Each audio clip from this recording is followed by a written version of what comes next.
Hello everyone, and welcome to the third Infection Prevention and Control webinar for care homes in Greater Manchester. So this webinar is being recorded and the link will be shared along with the links to the previous two webinars. My name is Muna Abdelaziz and I'm the Director of Public Health for Salford. I chair the Greater Manchester Infection Control cell that's looking particularly at care homes. We've got the members of the cell here on the call today. Just we have apologies from Mark Fitton, the Director of Adult Social Services in Stockport. He normally would co-chair this webinar. And we also have apologies from Janine Dyson. Huge thanks, Mark, for bringing us together, for facilitating and arranging this webinar.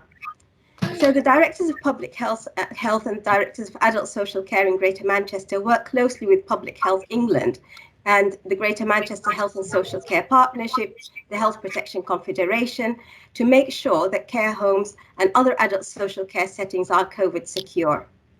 Our public health teams and social care teams are working alongside the care home managers, and they are the first port of call locally for advice, guidance, support on PPE, risk assessments, visiting and admissions to care homes. Our webinar today will cover many of these issues, in particular to emphasize back to basics for infection control, hand hygiene for residents, recognizing delirium, and support and guidance for safer visiting to care homes in Greater Manchester. We have top speakers today presenting, including the perspectives from care home managers and from CQC. Each speaker will introduce themselves, and we ask that you as the audience stay muted. You keep your microphones on mute and drop any questions that you have into the chat as we go along. Our speakers will respond to your questions in the chat, and we will have a question and answer session at the end of the webinar.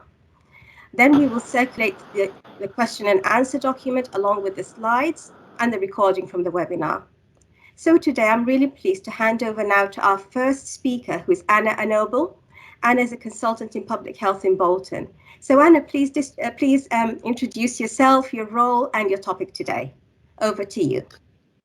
Thanks, Muna. So hello everybody. Yes, my name's Anna Anoble and I am team leader with the Community Infection Prevention in Bolton. We work very closely with our care homes, as do the other members of the Greater Manchester Health Protection Confederation. And I wanted to speak today with the help of Muna and the GM cell around revisiting the basics of infection prevention control again. I think what I wanted to just stress is we're not trying to teach grandma to suck eggs, really. We just wanted to make sure that we maintain perspective around COVID and other infections in the care homes. So the first slide, Mark.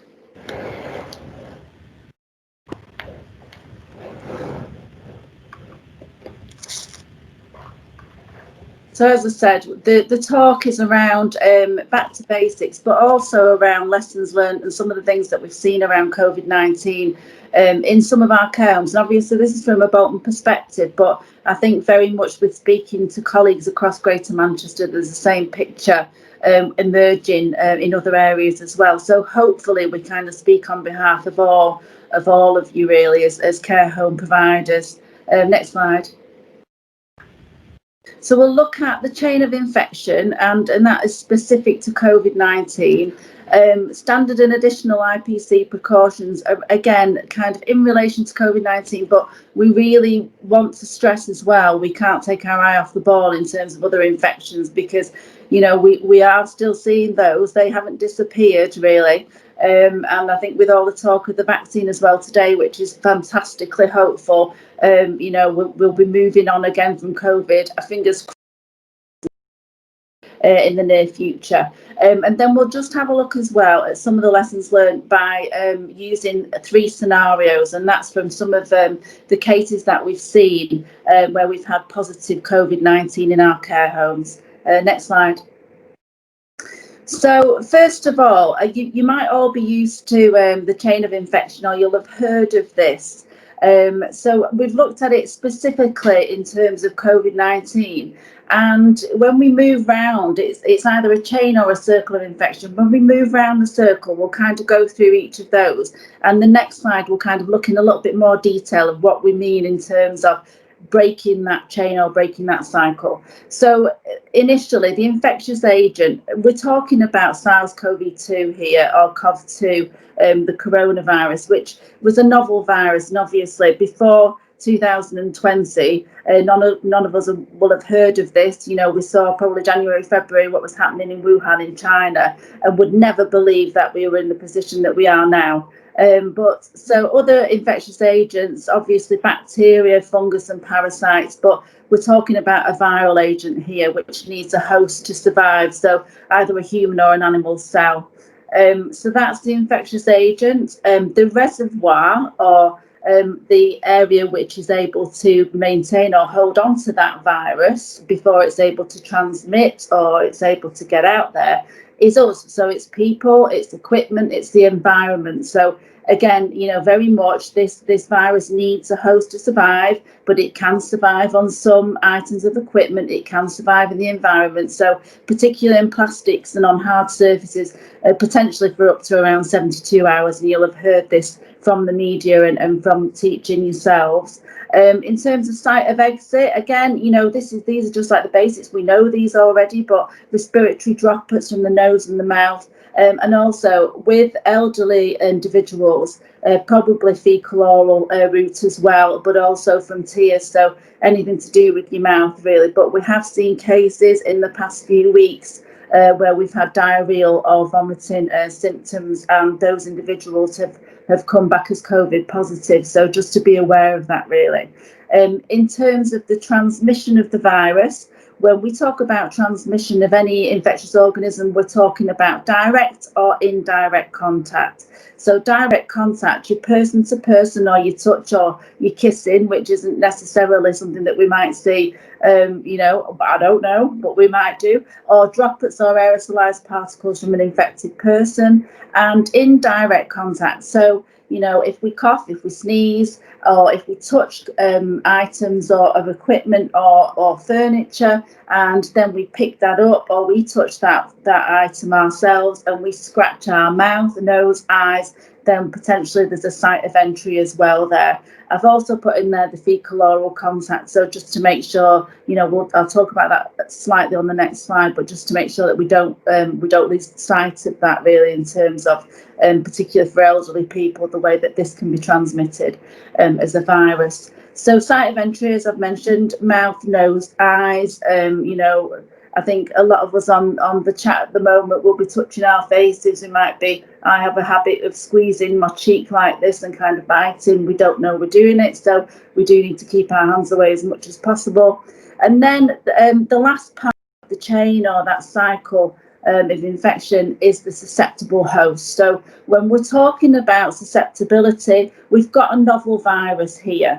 What we've seen, particularly with coronavirus or COVID-19, is that it affects people that we really wouldn't necessarily expect it to affect. So although we say over 80s and that over 65 or the older age group are mostly at risk and mostly susceptible, we've got those with underlying medical conditions as well, but also we've got our Black, Asian and minority ethnic groups that have been widely affected.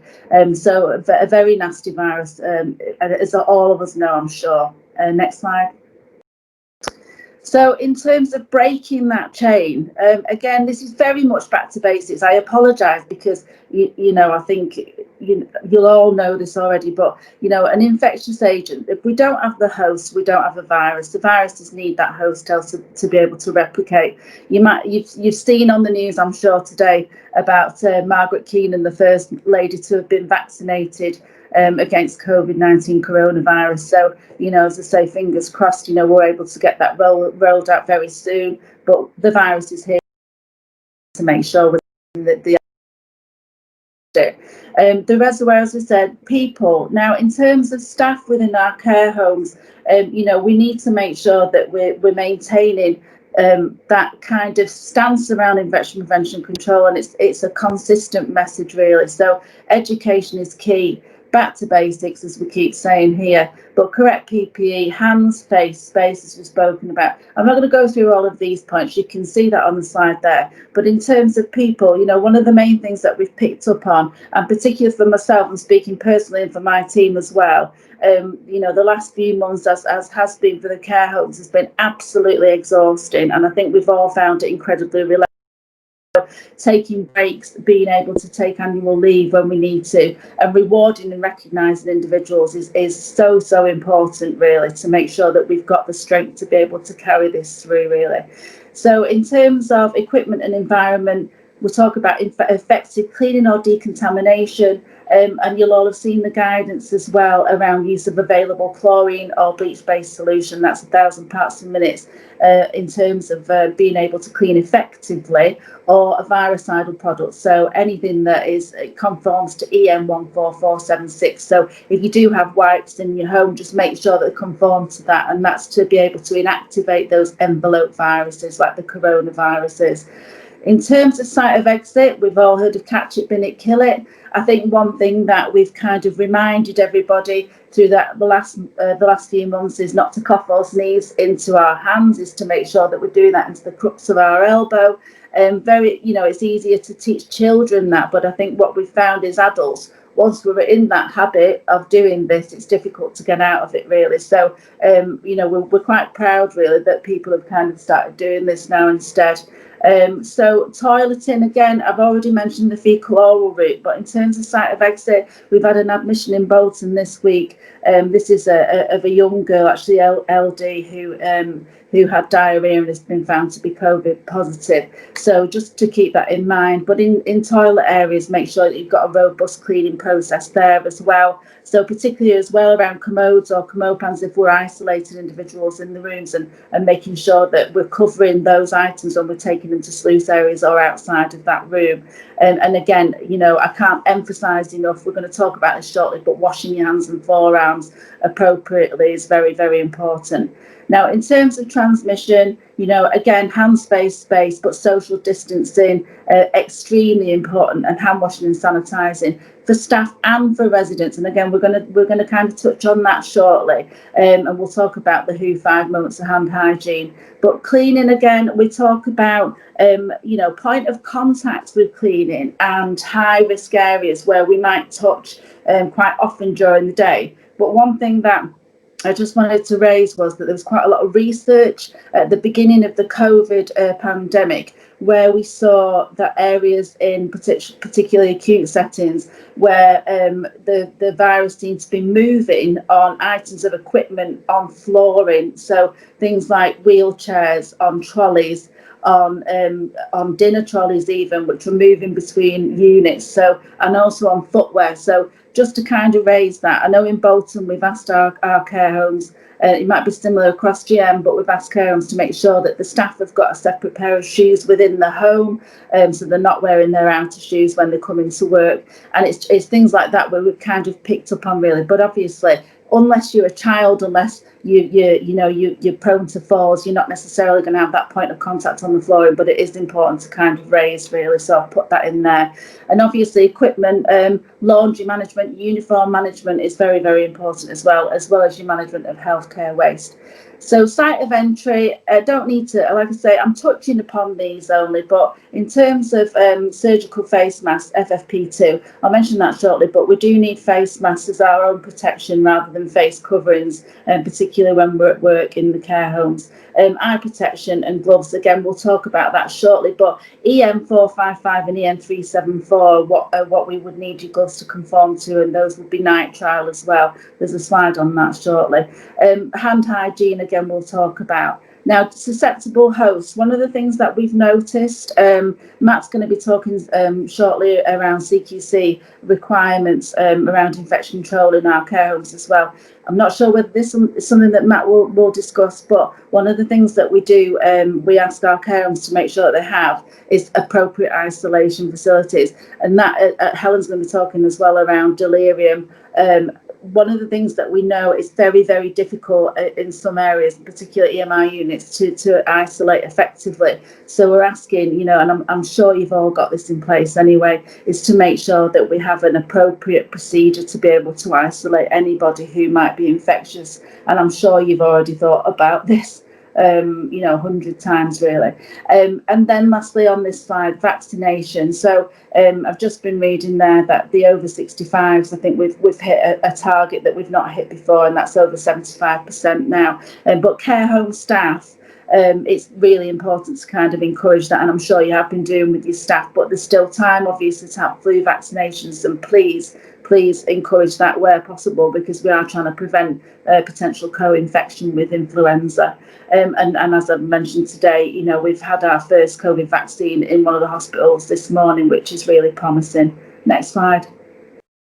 So when we talk about personal protective equipment, again, one of the things that we've noticed when we've gone out to care homes, or when we've gone and done kind of a site visit, and that's been very difficult recently, really. But we talk around on and doffing of personal protective equipment, and it's very easy as humans, I think, to pick up bad habits. You know, I think on our way to work, one of the analogies we use is, you know, have you gone over the speed limit today on the way to work? And a lot of the time, you know, we would probably say, yeah, probably have done, yeah, didn't need to, but have done. And we kind of pick up bad habits. So there's you know, I think none of us are complacent. I know that the care home staff in particular have been absolutely fantastic throughout this, but we just need to make sure that we really do go through the correct order of donning and doffing, because that's one of the ways that we see this virus able to transmit to individuals quite easily, really. Next slide. So I think you'll have all seen that picture, and again that was at the beginning of the pandemic, in terms of wearing face coverings and a G-string over the lady's head. And you know, I think we just need to stress it's face masks, not face coverings in care homes. We've had a few queries around whether staff are able to wear coverings rather than face masks, but we need to make sure that we're protecting our staff as well. So obviously the surgical face mask is really, really important. As I mentioned before as well, touching your face, people touch the face involuntarily around 23 times an hour. It's potentially more than that. But if you do see somebody touching the face, tell them, remind them that they're doing it, because it's human error. We do it all the time. I say scratching your nose, scratching your eyes. That's the way we're going to transmit this. And you know, we do see as well, in terms of face masks, people with them dangling over their ears, underneath the chin. They don't cover the nose properly. This picture, the dog was shared by Felicity and Berry. Thanks for that, Felicity, but it made me laugh really. But just do make sure as well, if you see staff wearing the masks incorrectly, that they're wearing them properly over the nose, over the mouth, under the chin, and fitted correctly around their ears. Next slide. So I've mentioned already, in terms of gloves, the guidance now in terms of working safely in care homes does stress that we use, you know, a good quality glove really, and the nitrile are preferable really, unless it's for cleaning duties, and those would conform to EN, like I say, EN 455 and EN 374. And we do mention that when we do our care home audits, we mention that. I think there's an issue there. So in terms of nitrile, they do offer strength and dexterity. It's a better fit really. One thing that we do get in terms of comment from our providers is that they are more expensive really. So I know in terms of ordering those, it's better to order in bulk. Vinyl as well, we tend to find that those make your hands more sweaty really, and do tear easily. So in terms of the guidance, please make sure that you've got the nitrile gloves and they are conforming to the standards that we expect. Next slide. So in terms of hand washing, just quickly, we'll move on to this later, but in terms of staff, I think this picture, anything to do with infection control, and we like things that glow.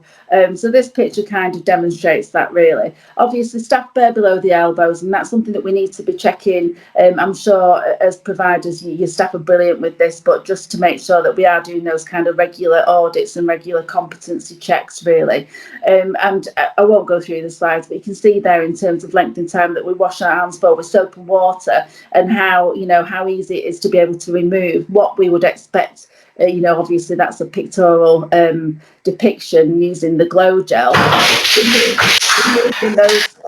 removing those organisms in terms of the time that it takes to do that as well. So when Boris Johnson was telling us 20 seconds, normally 20 to 30 seconds we would ask for in terms of washing your hands.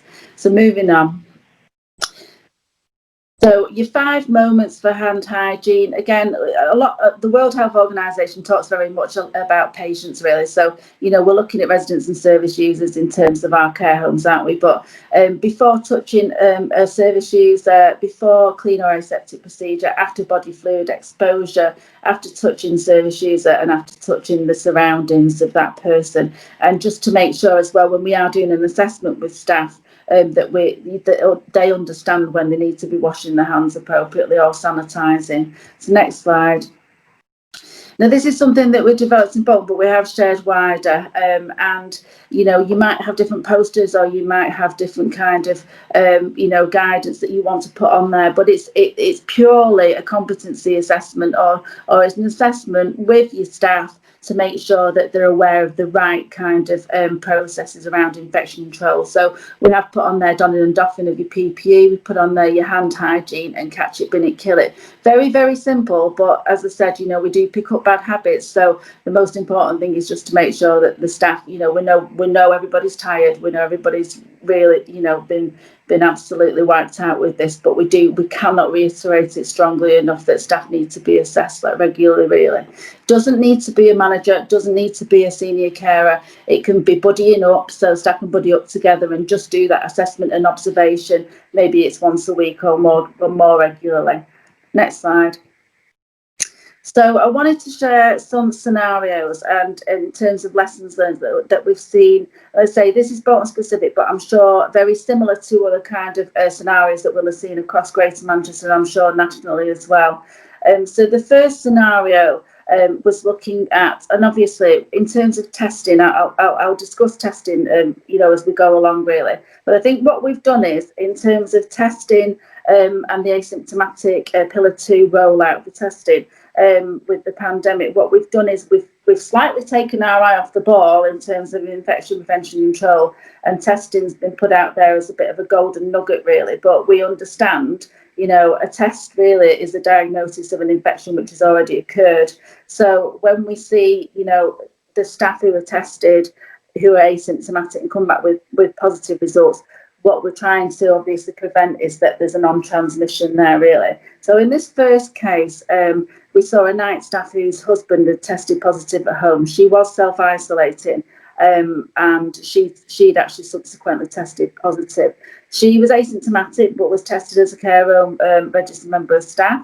And then we found from Pillar 2 care home testing 6 days later that we had 2 more positive members of staff from the same home. That was reported to us straight away by the care home manager. She phoned us obviously concerned, and then we kind of triggered that as a Pillar 1 process with Public Health England testing. Nobody else came back as positive, and that was staff or residents. So there was clearly good practice in terms of the protection of the residents. The green men, just to highlight, the green, the R is for resident and the S is for staff here on the slide.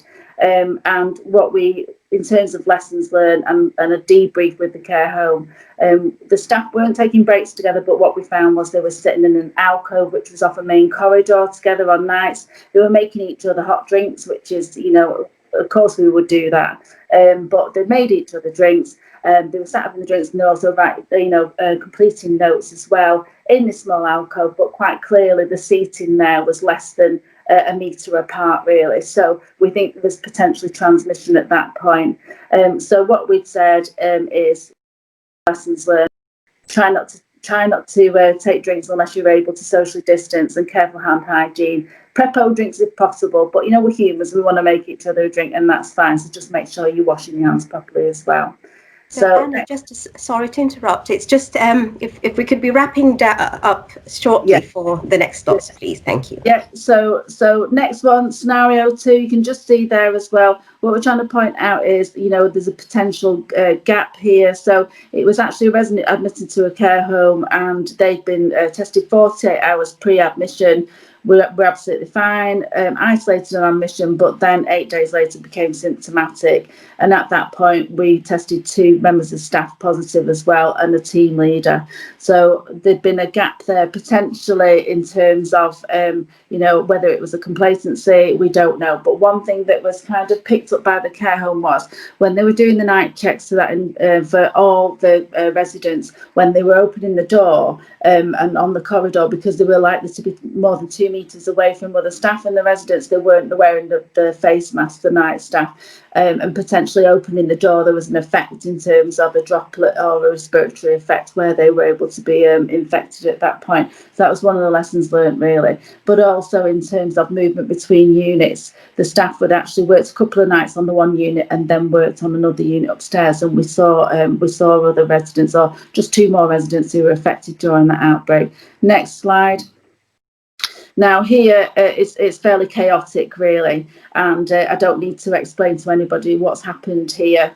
I think, you know, we can see, I'm not going to go into the details, these slides will be sent out, but what we saw on one of our units was that it was widespread transmission, and despite the fact that we'd had positive asymptomatic results back from testing, we still saw a widespread on transmission of the virus. And the lessons learned when we looked at that situation were that staff were extremely tired. They were changing in small break rooms, which doubled up as a kitchen. They were sharing breaks without the face mask. Again, they weren't able to socially distance. Some were car sharing. Again, there was a cleaning trolley which was moving between rooms as well, which we kind of highlighted.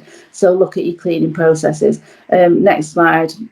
So lessons learned, again, this is going to be sent, these will be sent out by Malcolm Muna, but changing facilities, just look at these areas and concentrate, because this is where we've seen transmission between staff.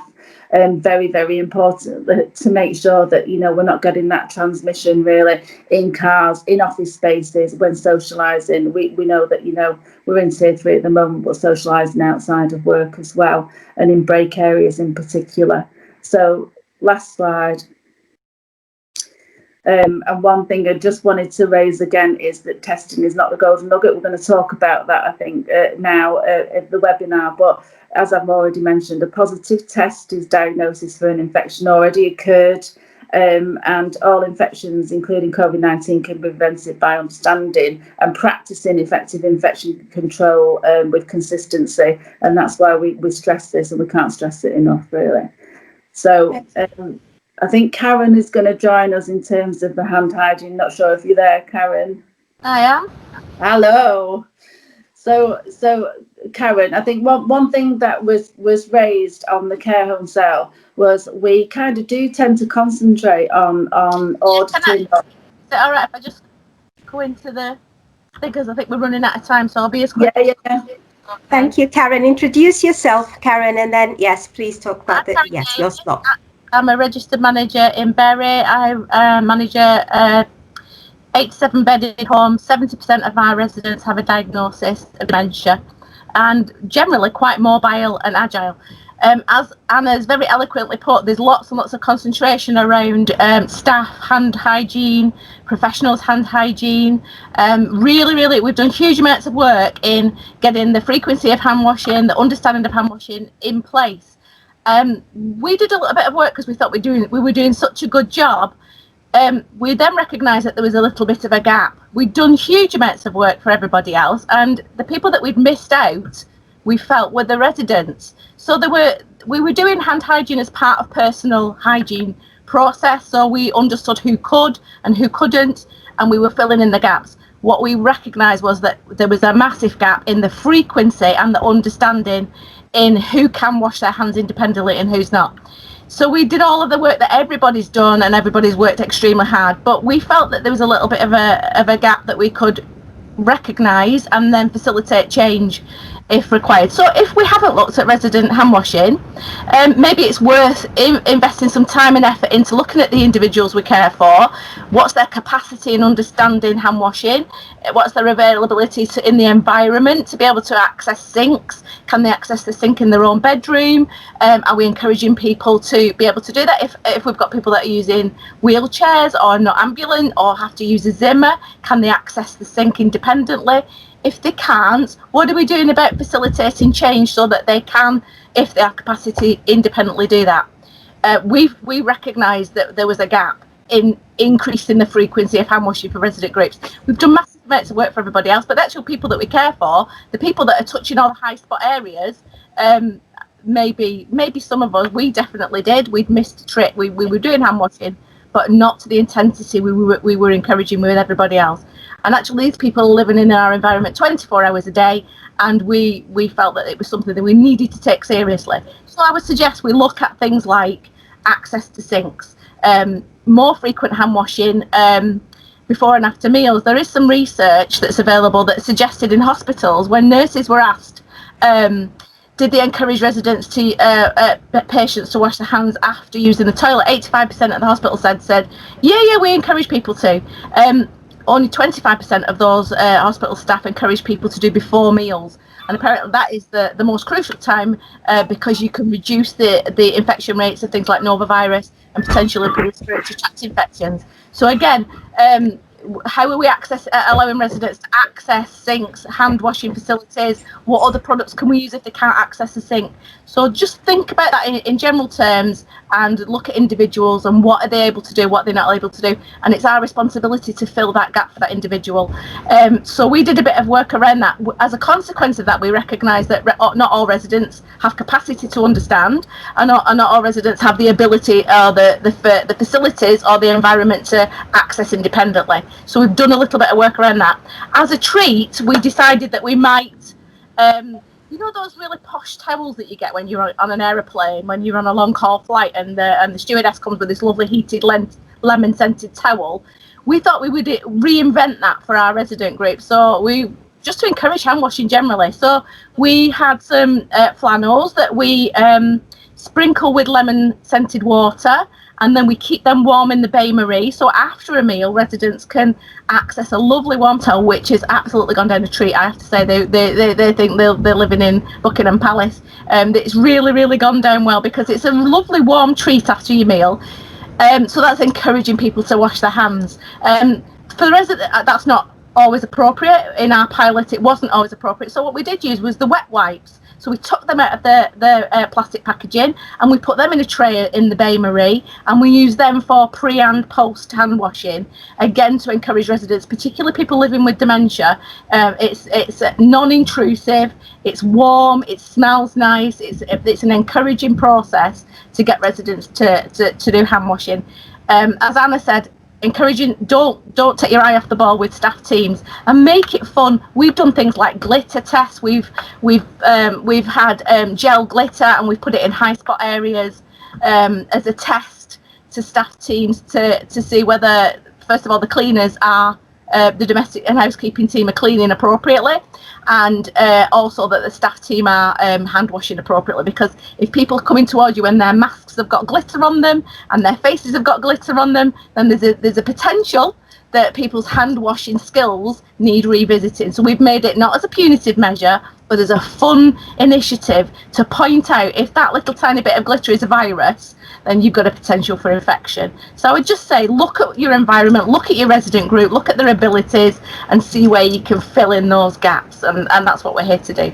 So that's as far as I'm done. Thank you very much.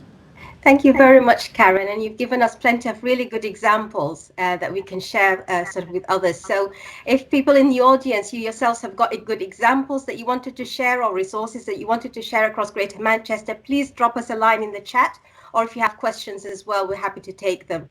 So we'll move on to our next agenda item, which is around delirium, and I'll ask Helen Pratt to introduce herself and her talk to us today. So Helen, over to you. Thank you very much. I'm hoping everyone can hear me, and really appreciate the opportunity today to talk about delirium in the context of COVID. I'm just going to try and share my slides, so bear with me as I bring up all my emails, folks, which you didn't need to see, but and get my slides up. Right, is that working? Can everybody see those? Yes, that's great. Thank you. Thank you. So I'm echoing, apologies. My name's Helen Pratt. I work in Dementia United. and Dementia United is the quality improvement programme for Greater Manchester, looking at improving the lives of people living with dementia and their carers. And delirium is what I'm coming to talk to you about today. Delirium is one of our key focus areas. This diagram shows all the areas of work that we're doing. But a little bit about me. I'm a mental health practitioner by background. I've worked mostly in liaison services, so supporting people in general hospitals or supporting people in care homes. So I've been into a number of care homes in Greater Manchester, and also worked in continuing healthcare for about 6 or 7 years. So I recognise some of your names from that. So I really appreciate the opportunity to talk about delirium. So why are we talking about delirium today? Well, I just thought it would be really helpful to focus on some of the sort of the COVID infection presentations and the data that's been emerging. So this slide focuses on the data that's come out from a study with 37 countries, 43,000 approximate people. And what they found was that the older the person was, the more likely you were to see atypical symptoms of COVID-19. And as you can see there, the fourth one being altered states of consciousness and confusion. So what we were hearing was that people, as the data was emerging, and certainly, 43,000 people's data was showing that really altered consciousness and confusion was a lot higher than disturbance of taste and smell. And to add to that, so this is based on a study that was reported from London for nursing homes, and I think I'm just having a quick look, 394 residents in April and May of this year. And a striking feature of their study was that 60% of the COVID positive residents were either asymptomatic or only had atypical symptoms 2 weeks prior to testing positive for COVID. And of those, 34% had a new confusion. So a new confusion, new altered state of consciousness. So these figures clearly state to us, and something that I'm sure all of you already know. So I'm here really just to build on your knowledge and just try and offer a little bit of information about delirium, what we think might be able to help with sort of managing some of that, and to give you some resources that you may want to share within teams and the care homes and wider around delirium, because obviously what this data is showing us is that people are presenting with delirium as a possible first sign or symptom of COVID-19. So I thought I'd move straight into talking a bit more about delirium. Appreciate that this won't be news to most of you. You will be working with people with delirium all the time, but I just thought it would be helpful just to reiterate, we know it's a short-term confused state. It develops over hours or days. It's a disturbance in someone's attention and awareness and cognition. Delirium tends to be classified into two groups of symptoms, those presenting with hyperactive symptoms, restlessness, agitation, non-purposeful walking and insomnia, or hypoactive symptoms, drowsiness, withdrawal, sleepiness, apathy. But often what we find is the person presents with a fluctuation between the two. So they can present with hypo and hyperactive in the same day, over a number of hours, or over a number of days. So who is at risk of developing delirium? Right, the figures show us that you are more likely to be at risk of developing delirium if you're aged over 65, have sight and or hearing loss, already have a dementia diagnosis, and have had delirium before. Plus, if you've got other medical conditions like chronic conditions, and if you've had recent surgery, for example, for a hip fracture. So I'm imagining, given the population in our care homes, that this sort of puts the care home residents at higher risk. And that's what we see. When we look at prevalence studies of delirium, ignoring COVID, we know that there's a higher prevalence of people in care homes developing delirium than there is in the community. So what can cause delirium? Well, what we've tried to do, and I'll go into a little bit more detail about our Greater Manchester toolkit, but we have a toolkit that enables us to standardise and look at some very key things that might be causing someone to develop delirium. So delirium will be as a result of COVID, as I've already mentioned, but could be as a result of a number of other aspects. And the mnemonic that is used in other parts of the country, and we've decided to adopt that in Greater Manchester, is pinch me. So P for pain. Pain can cause delirium, infections, chest infections, urine infections, somebody not eating, so the nutritional intake, constipation, the C for COVID now, dehydration, so somebody not taking in enough fluids, effects or side effects of medication, and environmental factors, for example, noise, sleep disturbance, change in environment. Someone's come out of hospital, come into the care home. That can be a reason why someone goes on to develop delirium. Why is it so important to detect delirium? So why are we talking about it? It's preventable. So a lot of the time we can actually prevent somebody going on to develop delirium if we address all of these pinch me factors. If we have really good person-centered care, which I know you're absolutely really good at delivering, but it's almost for those people that are at higher risk and you've got COVID infections, we need to be much more on the ball and reviewing. But also we want to prevent complications resulting as a result of delirium. So if somebody develops delirium, they go off their food and drink, they're drowsy, they're withdrawn, they're not necessarily going to be, when they're up and active, they may be more sleepy, more likely to fall. So we're trying to prevent complications developing.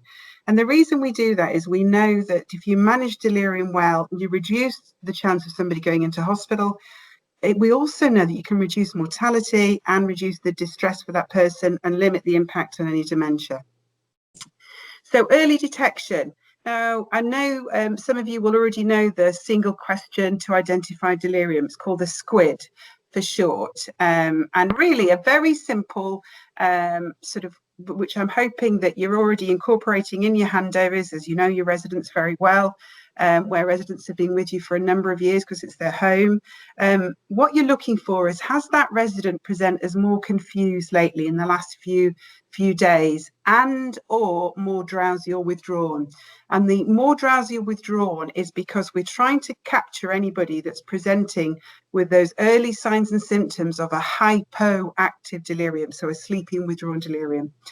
If you've had a resident who's newly admitted, who you've not met before, you perhaps want to ask the family and friends that know that person really well, and try and make sure that families are getting into the habit, as I'm sure you are doing, and using those "this is me, getting to know you, all about me" sort of forms. They're really valuable.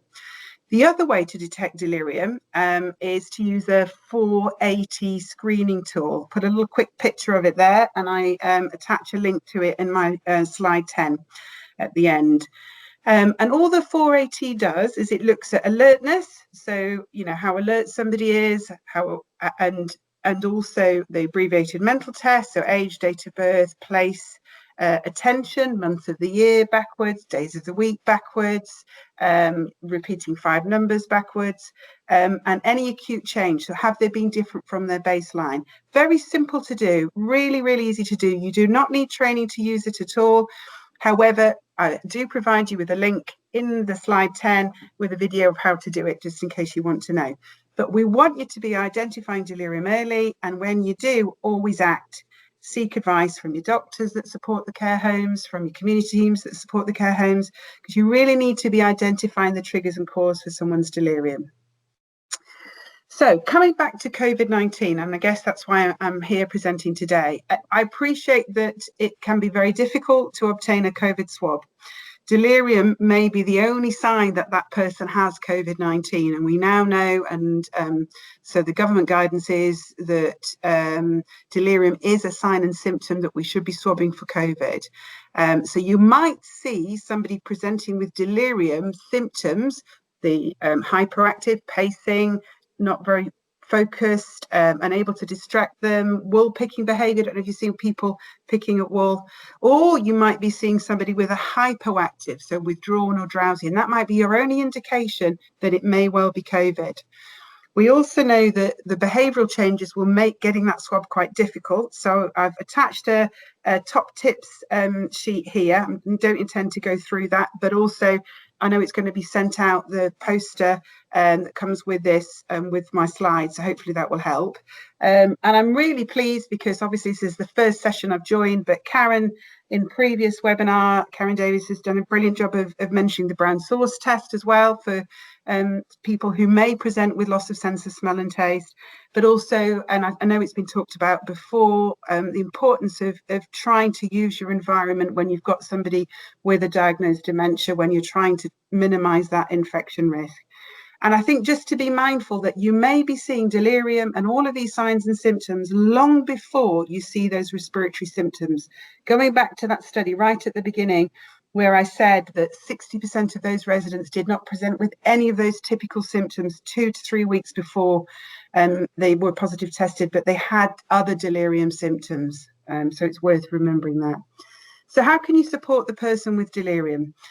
Well, I know you're already doing this, but it's just for those people where it's a new onset delirium, where there's no dementia there. You know, they may benefit if they can in you being able to explain to them that it's delirium, that it will improve, because often people can feel quite anxious and frightened when they're much more confused than they would normally be, and they may start thinking that they're developing something much more sinister than delirium. So where you can, provide any reassurance in writing and in information. And we've actually got a Greater Manchester Delirium leaflet, which I link into in slide 9, which is a lovely resource that you can use, and we will be promoting and sending out in the new year in much bigger detail with a good push. Let loved ones know that someone's got delirium. So let family know, let friends know, share the resources with them. I've also been able to provide some very quick and easy videos that are for families about what delirium is, that you can perhaps share if you speak to families over the phone and say, go and have a look, this is what we think your relative has, and they can understand and support. So person-centered supportive care is the best way to support someone with delirium. You're preventing delirium becoming sustained. These are quick and easy icons that I've just lifted off our leaflet. So our leaflet goes into all of these. Obviously, the importance of eating and drinking well, keeping up those fluids, assisting somebody with sight and hearing loss, hearing aids that are working, glasses, keeping them active where you can, encouraging natural and normal sleep patterns, checking and monitoring people's sort of bowel and bladder function, reviewing medications, and keeping somebody as active as you can, keeping their mind stimulated, providing reassurance and orientation. Access to family and friends I know is limited, and I understand why that is, but it may be other ways that you're thinking about doing that. And constantly reviewing somebody with the doctor, nurses, whoever supports your care home, where you think there's a need to keep reviewing that treatment and management of the causes of delirium. The idea being... And then are you ready to wrap up then? I am. So the idea being that you're preventing delirium sustaining. So the last 4 slides, and I'm just going to flick through them all, are all the resources that I've mentioned. So I've provided resources on the Greater Manchester leaflet, the training for staff as well I've put on there. We've got a Greater Manchester Delirium Toolkit and videos, and there's a great resource from the Royal College of Nursing about being dementia champions, and some lovely posters that you can be putting up. So that's me all done. Thank you very much. Thank you, Helen. So that's great. So we will be sharing the slides and also the resources, the leaflet that you mentioned as well. Thank you very much. So we'll move on to our next slot, really. It's about looking at supporting safe visiting to care homes. And we've got a number of speakers lined up for this. So I'll introduce the topic, and I've got a presentation as well, but so do also my colleagues, Professor Paul Clapper, Martin Bewley, and we've got Liz White from HC1, which is will give the representative from the business sector, and also care home managers Marita and Michelle will be speaking. This session sort of will be just a concise support and advice to care homes, how we can approach safe visiting in the lead up to Christmas and beyond in the new year. So I'll open up first with Professor Paul Clapper. So Paul, if you introduce yourself and tell us a bit more about the science. Okay, I'm Paul Clapper. I used to work at Manchester Royal Infirmary in the virus laboratory there, which is one of the biggest virus laboratories in Europe. When I retired, I went to work for a part-time job at the University of Manchester, doing a bit of teaching and research, and was quite enjoying myself. And then somehow or other, I got inveigled into being the clinical lead for the Manchester Lighthouse Laboratory. So all the problems with testing are all my fault. In fact, the laboratory there is doing quite well. 2 weeks ago, it managed to achieve 80,000 specimens, so more than 500,000 per week, because it runs 7 days a week, 24 hours a day. So testing is improving, believe it or not. And when you compare that to when I left the virus laboratory at Manchester Royal Infirmary, we were quite proud to do 10,000 a year. So 10,000 going up to 80,000 per day is some achievement, I think, for the laboratory. If I can have the first slide, that's possible. Oh, I think. Yeah, coming up, Paul. Oh, we're coming. There we are. Can we see? So this is a picture of well, it's an artist's representation of what the virus looks like. In fact, to a virologist, it's ridiculous because we know that these viruses are so small, they fit inside a wavelength of light, so they're actually colourless. The best we can do as virologists is the next, if you just click on one, is the image that we get from an electron microscope. So this is an image of the virus multiplied 250,000 times. So they really are tiny. That's why they spread so well. How they get on surfaces and stay put, and you pick them up on your hands, they're very easily spread. If we just pop on a bit, if we could cut this virus in two, and of course we can't because they're so small, what we would see in the middle is the white line. This is the nucleic acid of the virus, called RNA. It's the same as our DNA, except it's got a different sugar, a ribose instead of a deoxyribose. And the ribonucleic acid is wrapped up in a nucleoprotein which protects it. And then surrounding that is a lipid membrane which comes from our host cells, the cells in which the virus grows. And then studded on the surface, the thing that produces this corona around the virus, are little spikes. And the spikes are really important because that's what we try and raise antibody against when we produce a vaccine. And when the vaccine does its job, it produces antibodies which complex with those spikes and prevent the virus actually attaching to and entering cells. What we're interested in testing is inside the virus, because that makes the testing very specific. We look particularly for the ribonucleic acid. So if we pop on to the next slide, this is a cartoon showing you what happens during infection. On the left-hand side, you can see the virus. If you become exposed to it and you become infected, there is a silent period. This lasts for a maximum of a week. And after a week, we can start to detect the virus, provided we use a very sensitive test. And the most sensitive test we have is to swab your nose and your throat for virus infected cells, and to take them and look for the virus RNA within them using a test called the PCR, or polymerase chain reaction. It's very, very sensitive. It can pick up infection a maximum a week before you develop symptoms. During that week, which is a whole week after you first became infected with the virus, the amount of virus RNA will increase and will reach a maximum just before you develop symptoms. The symptoms are shown with the black dotted line. The amount of virus produced continues maximally for about a week after you develop symptoms, and then undergoes steep decline. So if you follow the blue line across, you'll see that it goes down rapidly during week 2, but it continues to be detectable for up to 6 weeks after you develop symptoms. Now, in reality, if you're looking at infection, you're maximally infectious when the highest amount of virus replication is occurring, as is shown by the orange line. As it drops because of your immune response to the virus. And sometime early in the second week after you've developed symptoms, the virus becomes non-infectious, because as it emerges from cells, an antibody response wraps up the virus and stops it infecting fresh cells. So you become non-infectious even though the virus continues to replicate within your cells, it's not immediately cleared from the body because that requires the second arm of the immune system, the T cell mediated immune response, to actually get at the virus within the cells. And gradually over that period of the next 4 weeks, it will eradicate all the infection from the body. We can see the development of the immune response during the start of the second week by the appearance of antibody, which is shown by the green line, dotted line here. Now, a new test has become available, which is to look for the virus antigen.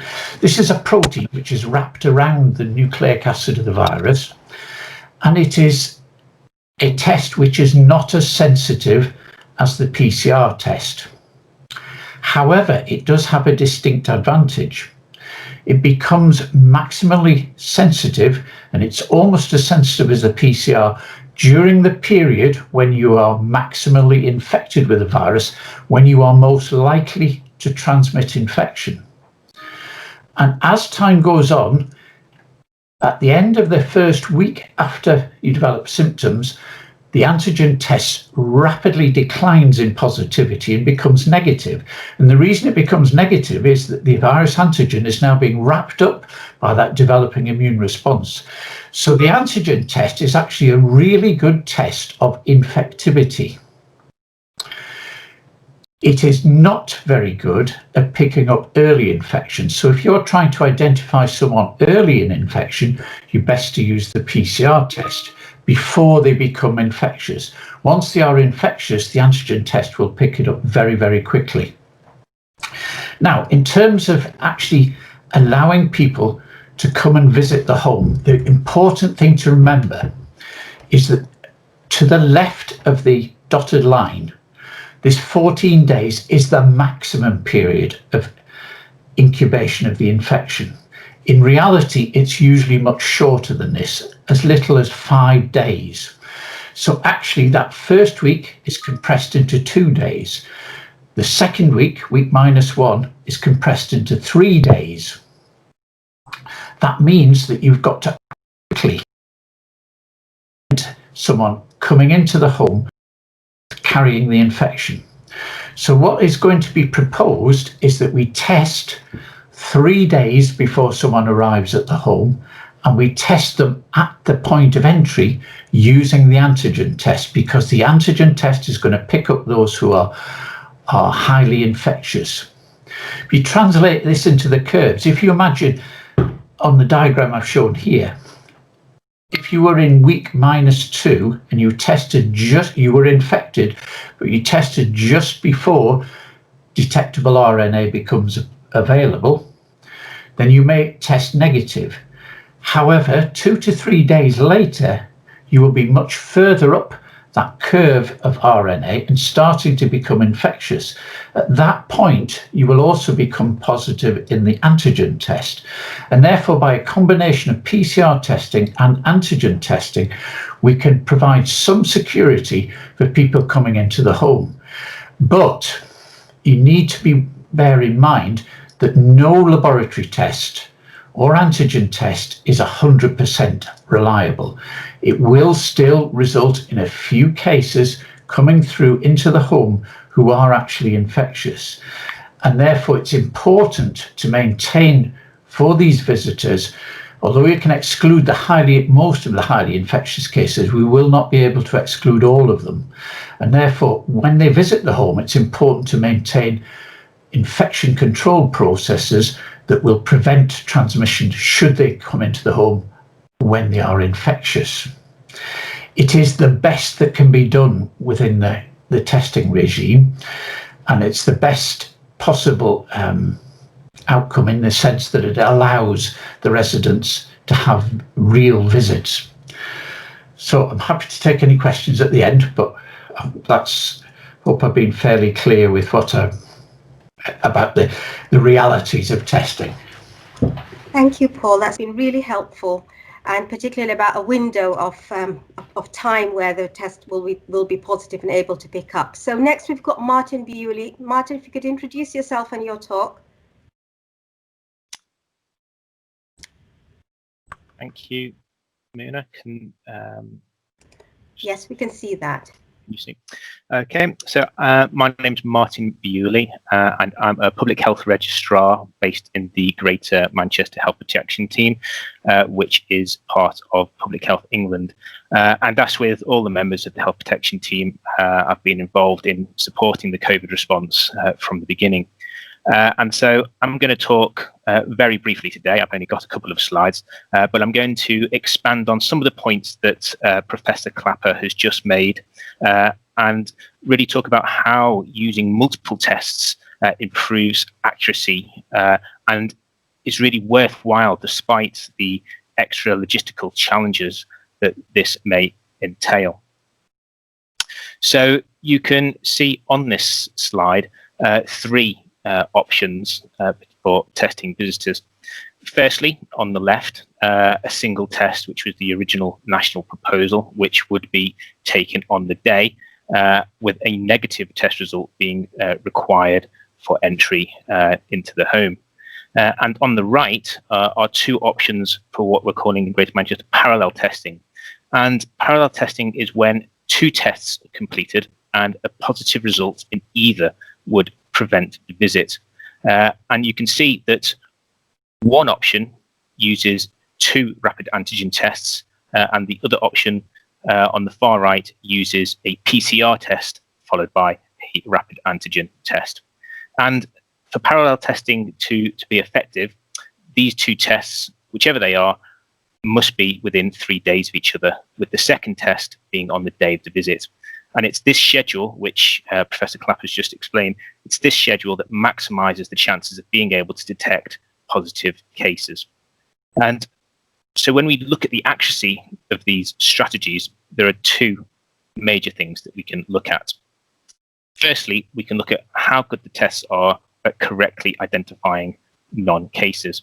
And as Professor Clapper has already mentioned, the tests and different strategies are all fairly good at identifying non-cases. And the other way of looking at this is to say that there's a low risk of false positives. And this is good, but it does emphasize the importance of having strong infection prevention and control measures in place when and where you're doing the testing, and having procedures for dealing with positive individuals, especially as we know from Paul's slides that the maximum sensitivity of a rapid antigen test will be when someone has a high viral load and is therefore more likely to be infectious. So the other thing that we can look at regarding the accuracy of these tests is how good the strategies would be at detecting actual cases of COVID. And it's here that we can start to see differences between the different strategies. So if you were to use a single rapid antigen test, we know that only about 50 to 60% of cases overall would be able to be detected. And so that leaves up to half of your cases having a false negative result. And obviously this has or would have large public health ramifications in any setting, but it's especially pertinent when the results are being used to enable access to a very vulnerable population. So by using two rapid antigen tests in parallel, so within 3 days of each other, we can see that the ability to detect cases rises to 84%.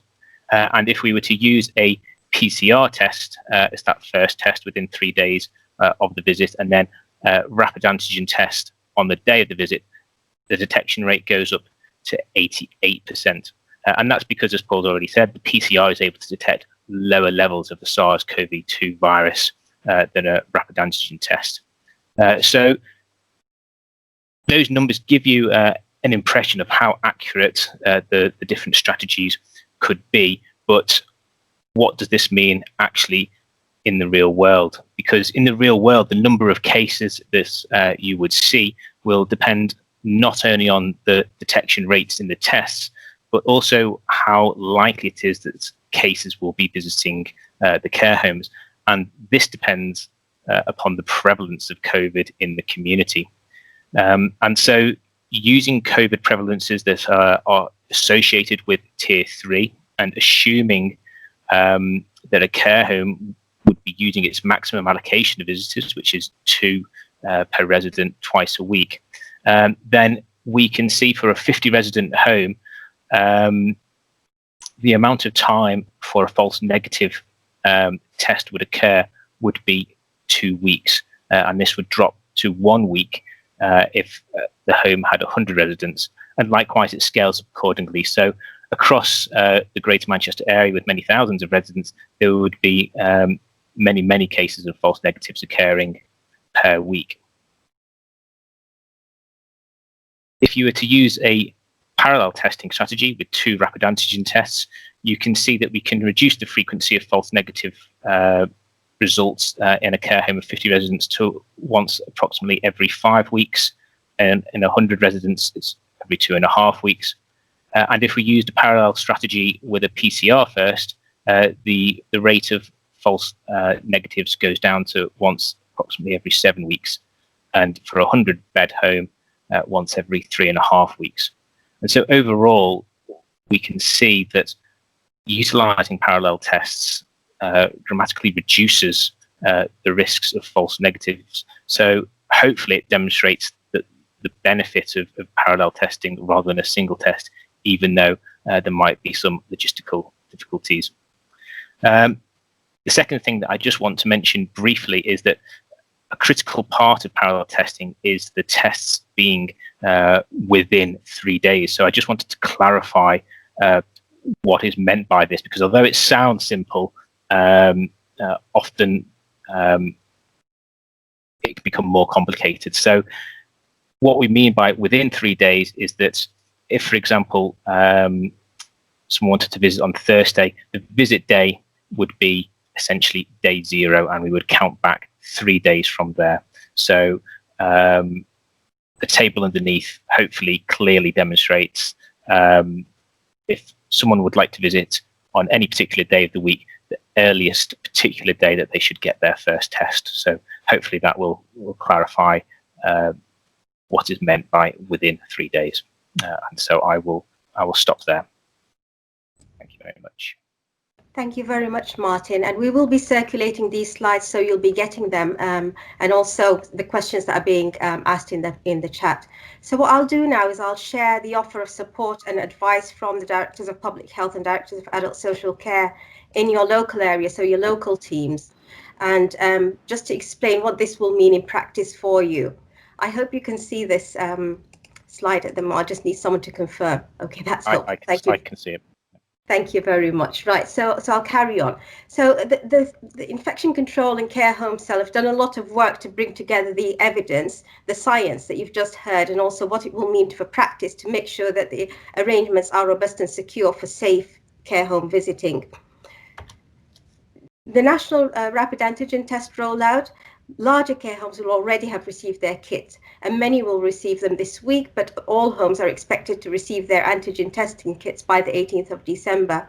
You will be given sort of emailed in advance about the delivery date, and you'll be given links to training and guidance nationally. There'll also be national webinars that you can log on to. But just to be clear that care homes are responsible to make sure that staff undertake the training to be able to undertake this testing safely and to be able to interpret the results. So training is really important, and your local teams are happy to offer you further support if you need. Because of the false positives and the false negatives that we've just looked at, a confirmatory PCR test can be done there and then where a rapid antigen test is positive, and you might be able to supply that in your care home from your PCR swabs, or also you can refer the individual to book for a home test that they can get off the national portal. So this is in addition to routine PCR testing. You're already weekly testing staff with PCR, so adding another rapid antigen test once during the week. You're already testing your residents on day 28. So this weekly testing of residents means 3 out of 4 weeks will be using a rapid antigen test. So care homes will have received all of that kit, but also you will have received 4 tests for visitors, with the intention that these are for 2 named visitors per resident to be tested twice each week. Now, immediately you can see that this is a huge workload, and we're advising care homes to practice the rapid antigen testing on their staff first, and to sort of make arrangements with your primary care for the testing of your residents. But for testing of visitors, that's a huge workload. So to start off with, you'll need to make sure that you've got the staff training, the operating procedures in place. And also it's about managing visitors and the consent and all of the environmental cleaning protocols that you'll have to put in place. We're fortunate to have 2 care homes from HC1 who will present some of these practicalities to you. But just to be clear that there isn't an expectation that visitors can visit their loved ones twice a week, each time the test is undertaken. So, and also to note that the visitor pathway isn't for homes which have COVID on their premises, so it's not appropriate for ongoing outbreaks. Just to model some of the figures that Martin has represented, so if we would look at some of the care and one of the local areas like Salford in Greater Manchester with 1,000 beds, if we were to test 2 named visitors twice a week, that would mean 4,000 tests a week. But if those named residents, those named visitors were spread out, for example, once a month, it become more manageable in terms of testing 500 each week for care home visitors. And we can accommodate that within our own rapid antigen testing that we're rolling out as a local area. So that burden need not be taken by the care home. The care homes, a 100-bedded or a 50-bedded care home, will need to test their staff and their residents. So each week, for example, for 100 beds, it would mean that they're undertaking 250 tests each week just for staff and residents. So the additional 50 tests that 2 named visitors will need in that week may or may not be manageable for the care home, and we'll leave that to you as a care home for your discretion. But when we look at the false negatives and we model that, it becomes much better to reduce the frequency of internal visiting, just to make sure that the false negatives coming into our care homes are kept as low as possible. So again, using an example where we have a PCR test followed by a rapid antigen test, and that visitors only are tested and attending once a month, just for example, it means that for an area like Salford, we'd only have 1 false negative, someone with a virus, going to our care homes every 3 weeks.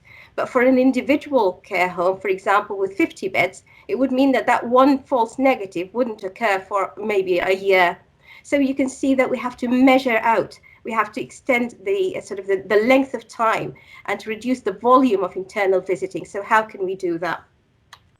So this is the suggested testing algorithm that we're pushing out, that people can test using PCR that they book from a national portal, book themselves. They will need to click the button that says, I've been asked to test by the public health or the local council. That's because we are asking all care home visitors in Greater Manchester to book within 3 days of their visit to have a PCR test.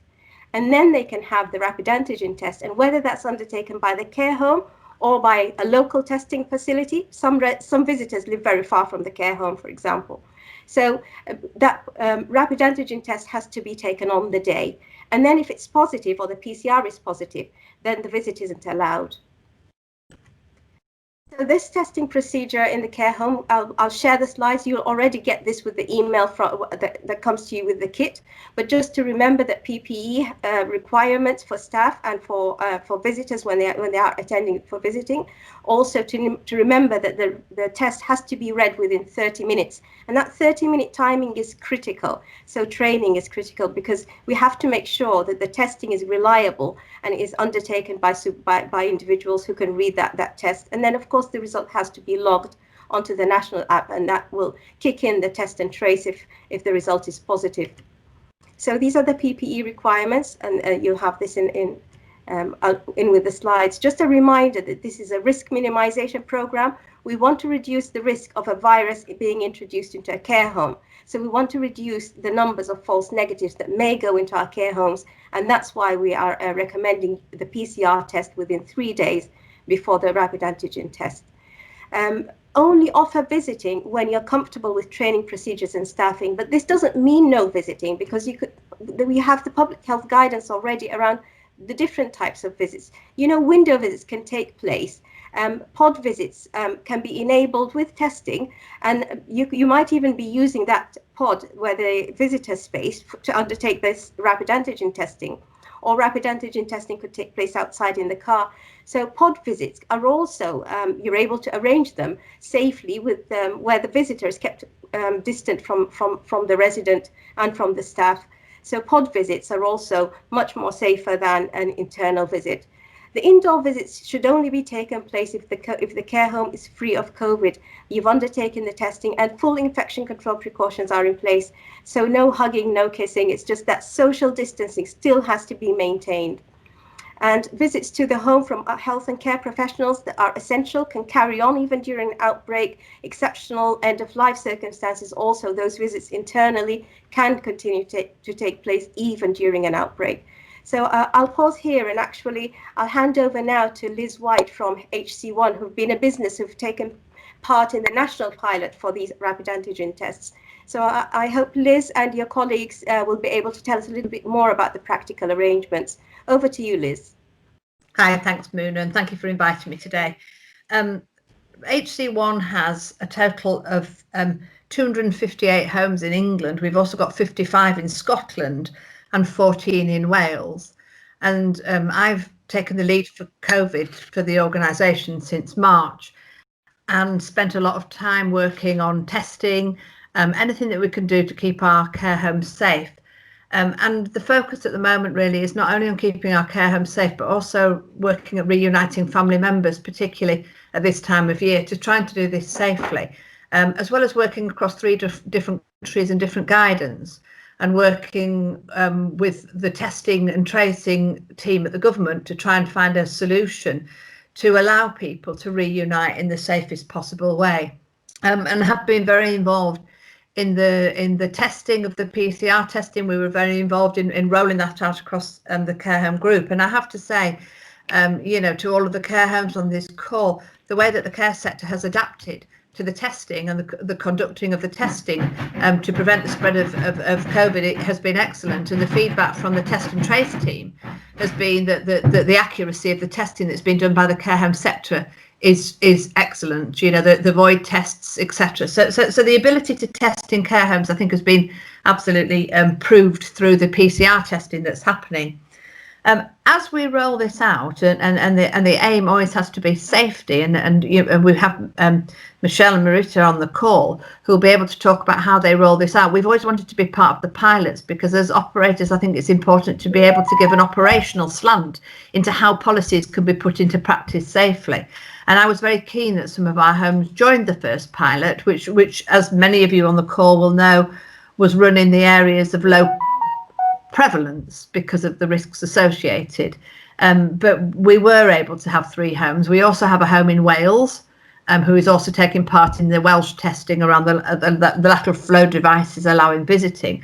I think for me, one of the most important things to flag here is that testing is only a small part of facilitating this safely. It is really important that everybody remembers that testing gives at the point of testing with a lateral flow device the infectiousness of the person, but there is always a risk with whatever testing that you're using, that there is still the risk of transmission. And so our policies, procedures and our training for all staff are not just around testing, they're around allowing time to work with family members to explain to them about infection control and the safe wearing of PPE. To explain to them that, yes, they may want to hug their relative and they've seen it on television, but actually the guidance is to remain socially distanced. And by doing that and by following all of the other measures, we're likely to be able to enable visiting to continue and outbreaks won't happen. The other thing that's really important is that the visit takes place in a safe space. One of the things to remember is that despite best infection control, there is still a risk of a viral load from people who are infectious, whether that's residents or staff colleague members, and some people are more infectious than others. And therefore fresh air and having the ability to open windows is said to reduce the spread of the virus by 70%. So therefore, wherever you're visiting, having a room that is well ventilated and able to open windows and fresh air is absolutely important and part of the visiting plan as well. Should be a safe space, should be supported by well-trained staff, should have the right PPE and have an agreement and a consent by visitors that they understand all of the risks involved and that they are willing to work within those parameters. And through that communication, and I cannot underestimate the communication that's required with family members about all the things that we know we've been doing for months and months to keep people safe is so important, because if you have that contract between a visitor and the home team, it's far likely to be successful in the long run, and for people to understand, and for families to understand also that in order for all the care homes to be able to roll this out before Christmas means that you cannot possibly do it with 2 visitors twice a week. You have to have a process that's going to be fair and a plan. And so booking visits is also really important. So there's a lot of planning that goes into making this successful. And I'll pause there because the 2 managers that have been on the call have been very involved, and they can give you a little bit of some of the stories that they do. But testing alone is not going to make this safe. I think that's my message there. Good communication and following all the other processes is just as important as the test. Thank you very much, Liz. So would it be Marita or Michelle who's starting off the next slot? I think it was me, Marita, wasn't it? It was just that, yeah, I echo exactly what Liz was saying, really. I think it's about being organised. And as a home, we lost 1/3 of our home to COVID in April. So obviously I was quite sceptical at the thought of visitors arriving back in the homes. But what we've done is we've created a safe space, communication with families, telling them what we expect from them, explaining the donning and doffing, PPE, making sure that they sign the consent forms, also risk assessments for our residents, you know, for who that person is visiting, lots of time to explain the procedure, carry out with consent. Results come in in 10 minutes. We wait the full half an hour, donning and doffing of PPE again, and then an escorted visit for half an hour. And for us, the way we've managed that is to do 3 visits per day, which makes it quite easy to do that and facilitate that. But I was as wary as anybody, having had the losses we've had here, to get this. But the actual physical contact with families for our residents has made a difference in the home in the last 4 weeks. It's like a different place, because the devastation of not being able to see your family member and touch them for 9 months has affected everyone's mental and physical health. But it is quite a straightforward procedure. It's just about being organised and having that safe space outside of the home before you have that. We've not, fortunately, not had any positive tests, so I can't say that how that's come out.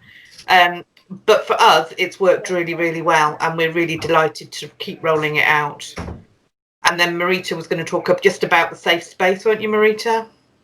Yeah, I mean, again, what Liz and Michelle have both said, the communication is the vital part of it. I spent quite a long time actually phoning up all the residents' families and discussing it with them so they knew exactly what to expect.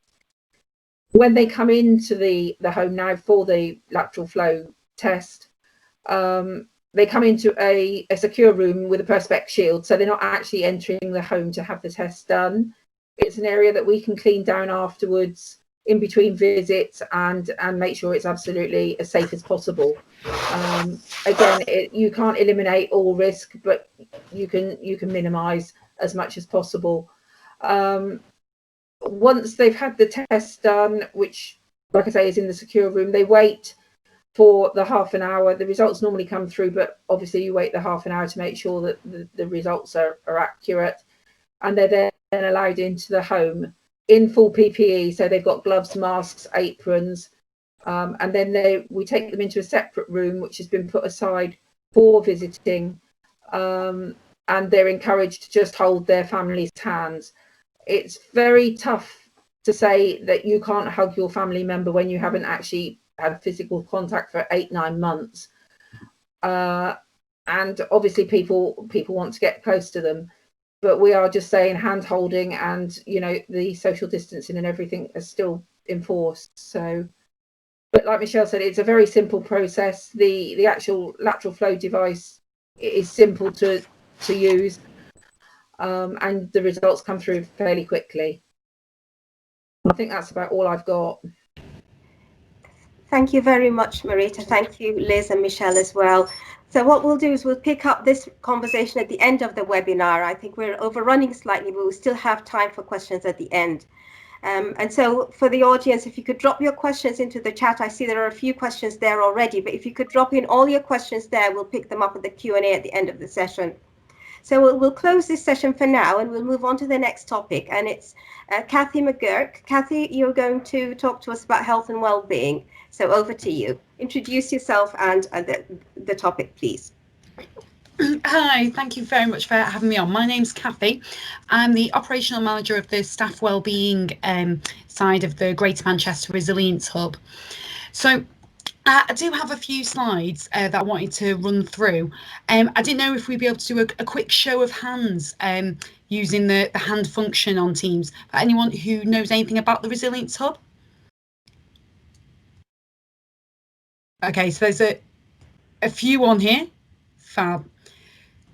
So there's a handful there, so apologies for those who might have seen this short presentation previously, but it looks like there's enough people on the call that don't know about the offer. And I suppose I feel a bit like an intruder, as this is an infection prevention control webinar, but I think that just demonstrates that we, as a whole system, know how much pressure care home staff have been under, and actually to carry out the continued work that you're doing, navigating and juggling the expectations of visitors and family members, the amount somebody earlier was talking about the amount of death that there have been in their care home. There's a huge amount of stress, people feeling overwhelmed, and actually looking after your well-being to be able to continue to doing the job that you're doing is really important. And I suppose we just wanted to let you know that the Greater Manchester Resilience Hub is here to help support you with that. So I'll run through a few slides. I know that we're a bit short on time and I want to leave enough time for questions. So I'm going to skip a few slides, but I will make sure that they're circulated to you afterwards. But essentially, the background to the Greater Manchester Resilience Hub is that we're an all-age service. We were set up in the wake of the Manchester Arena attack in 2017, and it's a service delivered by all of the Greater Manchester mental health trusts coming together. And what we do know, our Arena attack, and I know that the pandemic is a very different tragedy and emergent situation that's emerged, but there is some key learning that I think can be really important. So, for example, we know that professionals can take longer to access support than members of the public, and also that when people do reach out for support, that generally their well-being and their health outcome measures are greater the earlier that they access. And so whether that's they access the Greater Manchester Resilience Hub or other services, because there are some great local initiatives that are going on and national initiatives that can really excel people's well-being. And at the moment, we were able to follow a whole load of guidance and research in the wake of the Arena, and we proactively reached out to people 12 weeks after the incident, whereas we're not in a clear recovery phase. There's a lot of hope, which is fantastic, but there's also a huge amount of pressures that we are still under, and that's with people who are working incredibly hard and having their usual ways to keeping themselves well and improve their well-being being removed. In Greater Manchester, we haven't been under some additional forms of restrictions since the end of July, and I think that's a really important context to recognise. So very briefly, the Resilience Hub offer, I suppose our principle is that we build on what's already there. So we're really keen to amplify where there is good work that's going on, but essentially we are able to support anyone who works in health and care, and so that's care home managers, owners, the domestic staff who work within those settings, ambassadors, anyone who's coming in and out of those spaces. And we're really keen to complement things that are already in existence and help connect people to what's already out there. We're really keen as well to work with managers and work with care homes on what is best for them, because we know that if we're able to get contacts from managers, it might be that they've just want to check that the things that they've put in place for their team are going well, that they're clinically sound, and we can be that bit of a sounding board for them. So I'll put a slide on here. They're on our website. All of these links take you through to key parts of our website. There are some resources and things that people can access. We also do run some facilitated peer support sessions. So I'll go through all of these in a bit more detail. So the main way that people access the Resilience Hub is by completing online questionnaires. So these are available for staff members, family members of people who work in health and care.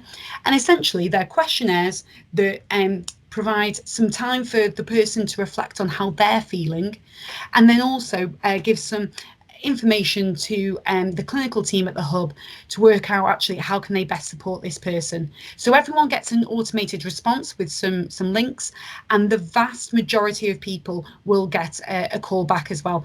Everyone is invited to give the Resilience Hub a call, but we reach out to, I think it's about 98% of people at the moment who've completed the wellbeing screening, and that's within a matter of a couple of working days. So that support will range really depending on what people have inputted into the questionnaires. So it might be that people need some support to go through the wealth of information that's out there. So it might be that following on from the call, the clinician might recommend a sleep app or some useful resources, and then give the person a call back in a couple of weeks and check out how those resources worked out for that individual, have things improved. For those who might need some additional support, and we can do some facilitated referrals into services, and we know that unfortunately there can be some significant waiting lists for some services, and in that case we can do some regular calls with people and supporting them to become therapy ready and doing some containing whilst they're waiting for those offers. So we at the moment don't offer treatment, but we haven't got a set number of calls that we make to people. We don't have a set amount of time that we spend with each service user. And just to be clear, this is available for individuals in health and care and all of their family. We've got CAMHS professionals within our service as well as those who work within adult services. And for some people, it's about calling about the amount of pressure they've been under work, supporting them to have difficult conversations, but it also can be about things that are existing for them at home already, and things that have happened to them previously. So it doesn't have to be about COVID, although that is the vast majority of where our calls are coming from. And on our website, we've got a really short sort of 1-minute video with Viv here talking about the screening. We've just got a quote there that actually it was really helpful for Barbara to realise that it's okay and not to be okay, and to ask for some additional support. And we can also do webinars and resource and consultation. So a phrase that's being used a lot is that we're building this in flight. As the situation changes and needs in Greater Manchester change, as will the offer from the Resilience Hub. So we can do some bespoke work with teams and for example, joining team meetings and delivering webinars. We can do those things, and you just have to give us a call. Regarding facilitated peer support, this is an offer that is built on what was provided for NHS staff, and it's essentially an opportunity for people to come together and reflect on their experiences. So again, that's something that we can work with teams on. So there are our contact details. That's the main link to the website, and I think my colleague Alice has put a couple of links in the chat function. If you want me to give you a call over the coming days, these slides will be shared, but if you want me to give you an email in the coming days, just pop your email in the chat function and I can come back to you. Thank you very much. Thank you very much, Kathy. That's great. And thanks, Alice, also for putting some of those resources onto the chat.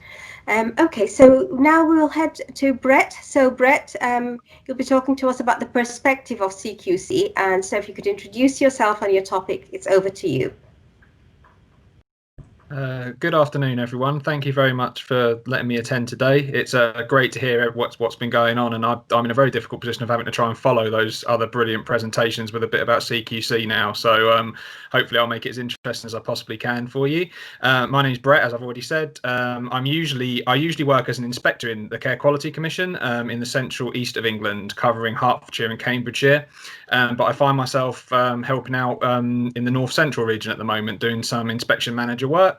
and it's my pleasure today to talk to you about what CQC have been up to and our role in infection prevention and control during COVID and going forward. But please put some questions in the chat if you'd like. I will try my best to answer, and if I can't answer, then I will certainly go away and try and find some answers for you. But please don't expect kind of like gold-plated definite answers from me today, okay? Because as you know, this is an ever-changing scenario, and things move quickly. So that's great. You're in control of the slides, Mark. Thank you. Yep, so this is just a bit of background as to what happened with regards to the Care Quality Commission since COVID started. We stopped our regular visits and business as usual inspections in March. We did that because we didn't really know what COVID was at the time, and as no one did, so we just thought the less people visiting services, the better. We implemented our emergency support framework, which I'm sure a lot of you guys had contact with us about. Out of the first lockdown, CQC had to kind of find their place in this new world. We knew we had to get back out and see the services again. We knew we wanted to rebuild our relationship with the sector, and we had to identify our role in infection prevention and control and what that would look like. Go to the next slide, please. So this is a very brief overview of the IPC inspections that CQC have been doing since this second wave hit, and also since about June.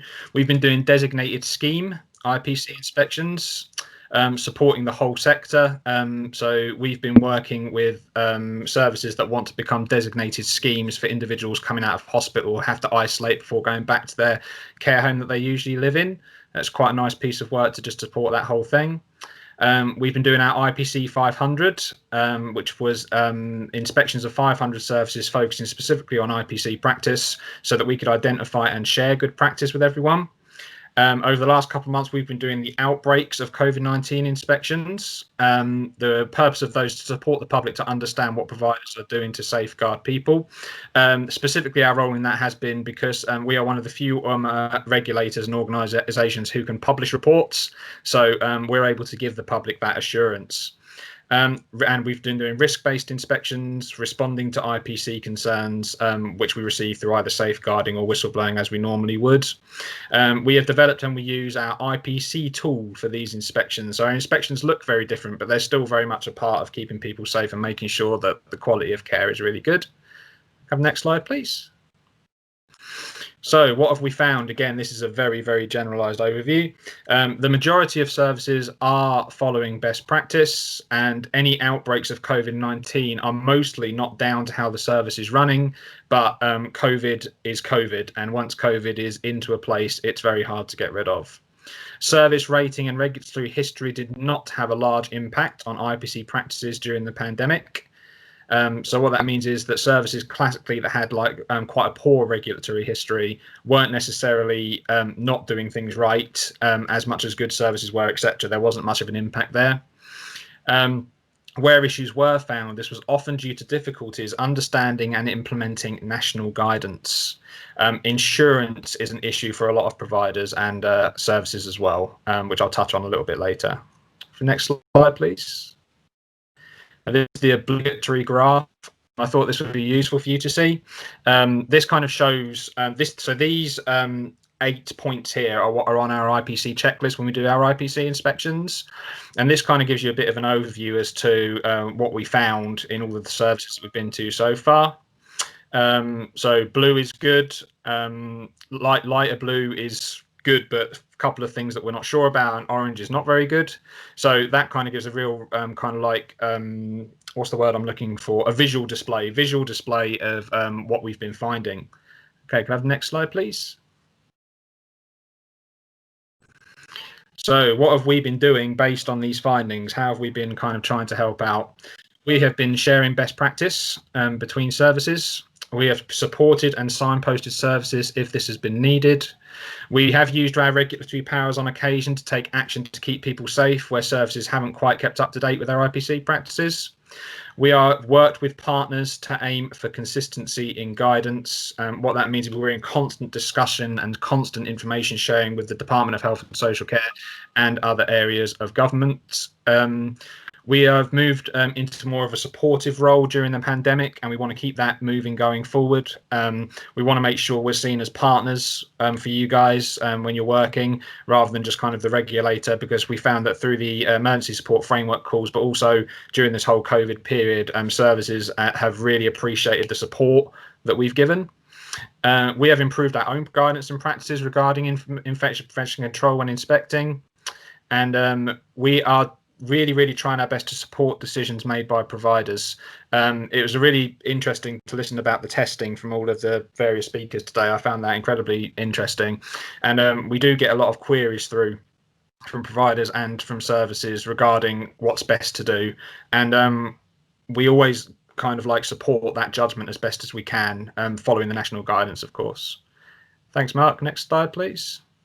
So I just wanted to share with you, I thought it'd be useful to share some good examples of what CQC have found, quite specific examples of IPC practice and how that's been used in services during the COVID-19 pandemic. So supporting people who may be living with dementia, sparkles in the water. I had the pleasure of inspecting a service in my Central East of England days, and what happened was, when you have water that's got no soap in it and you don't use soap, the glitter will stick to your hands.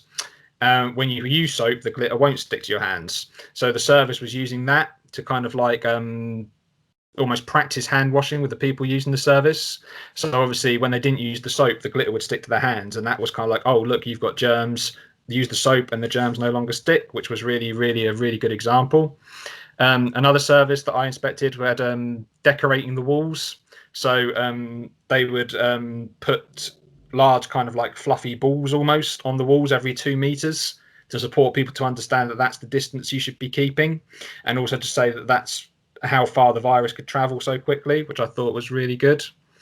For some individuals, they would use a visor for from 2 meters away, and then a mask up close, so that that person could kind of like easily communicate with people before they had to get really close for that personal care. And using dolls and objects that are important to people to model that IPC practice before asking the person themselves to do it, which again was really good. For people living with complex needs or learning disabilities, moving the routine into the home is something that we've seen. Shopping, working, seeing friends. So some homes actually adapted their service so that one individual living there could run a shop, and other individuals could buy stuff from there in the home environment, which was really good.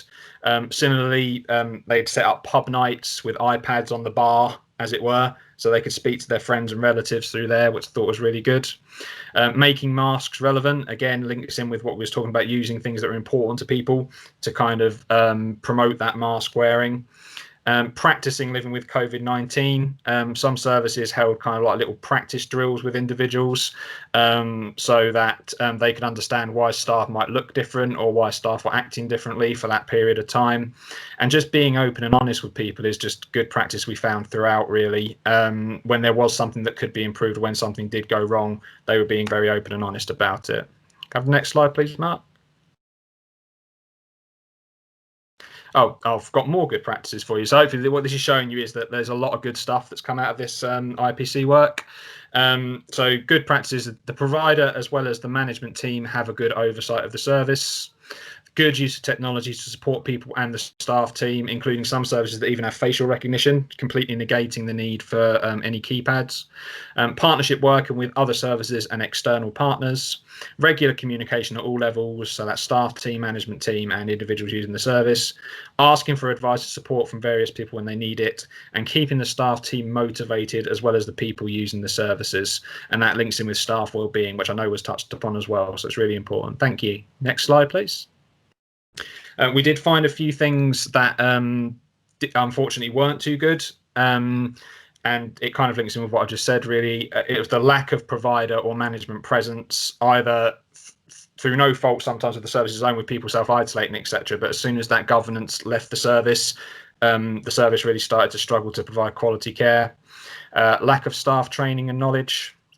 low staffing levels, domestic and catering staff included. So often the domestic or catering staff would leave and staff would be expected to fill those places, which led to some staffing issues. Low stock of PPE, services not asking for support, particularly the quiet services that aren't necessarily as involved as some of the larger ones, which links in with the challenges for hidden services that kind of fall under the radar. Services not having regular visitors, which led to a decrease in quality of care in some cases. Lack of explanation for people using the services. Low staff morale and communication, and lack of governance when focusing solely on IPC, which is understandable, but also led to failings at other levels of the service. Next slide, please, Mark. So just a very quick one on CQC going forward. We will continue to use our IPC tool in all future inspections and keep this under constant review. We'll continue to support providers and build on relationships that have been built during the pandemic. We will work with the DHSC and government bodies to raise issues and hopefully achieve common resolutions to challenges faced by you guys in the sector. New inspection methodology, which will be more intelligent and risk-based. Unlikely that inspecting to a timescale will come back. Looking forward to working together with providers and others to ensure that people get the best care and treatment. Next slide, please. Yep, and there's a couple of links for you guys here that I'm sure you guys use this all the time anyway, but just wanted to bring them to your attention once more. And yeah, please do stay in contact with CQC so that we can support everyone going forward. The work that you guys are doing is absolutely fantastic, and you know, the care that you've given to individuals using your services is exemplary. But we are here to help, and we want to be seen as that support. So please do get in contact with us. At the very least, what we can do is be a listening ear, and we can share your concerns with people who will be able to influence the change. Yeah, there's a slide that says thank you for listening at the end there, Mark. Sorry, Brett. The most important one that's been missed out. But yeah, thank you very much for listening, guys, and all the best. Thank you. Thank you very much, Brett. That's really helpful, and definitely colleagues will drop some of the questions in the chat. I think what we can do now is we've got 10 minutes for a roundup of the questions that came in the chat, but also some of the questions or comments that our colleagues will want to make. I'll go round our speakers and give them a chance to sort of respond to the question, but also to give some final feedback before we close. I'm just hopeful that if some of the speakers could stay behind with me, and then we might prolong the webinar recording beyond the 10 minutes, and that gives us a much more richer conversation. So we'll just make a start now. So Anna, what's one final reflection around infection control back to basics, and then we'll move on to Karen and the others. So Anna? Yeah, hi. It's been really, actually, the whole session's been absolutely brilliant and really reflective for me as well, because there's been, obviously there's the elements around testing, and I think as myself, as you know, as a daughter and as a nurse and as a compassionate individual, you know, we have really pushed to try and get the visiting back in place in the care homes, and it was brilliant to listen to Liz and the girls as well who've been on the pilot for the lateral flow or for the rapid antigen testing.